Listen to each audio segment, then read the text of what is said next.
श्रीमद्भागवतं पञ्चमस्कन्धः अध विंशोऽध्यायः 43 श्लोकम्।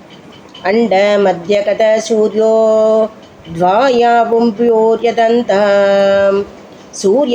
सूर्याण्डकोलयोर्मध्ये कोट्यस्यो पञ्चविंशतिः मृदेण्ड एष एतस्मिन् यदभूते ततो मार्तण्ड इति व्यपदेशक हिरण्यगर्भ इति यद्हिरण्याण्ड समुद्भवक सूर्येण हि विभज्यन्ते दशकं द्यौर्मही पिता स्वर्गा बवर्कौ नरका रसौकांक्षी च सर्वशक देवतेर्यं मनुष्याणां सरीसृप सवीरुतां सर्वजीवनिकायानां सूर्य आत्मा त्रिकेश्वरः।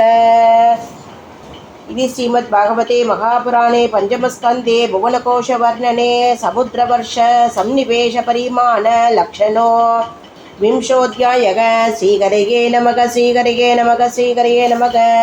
गोपिका जीवनस्मरणं गोविन्दा गोविन्दा। सद्गुणाधिपकराज की जय।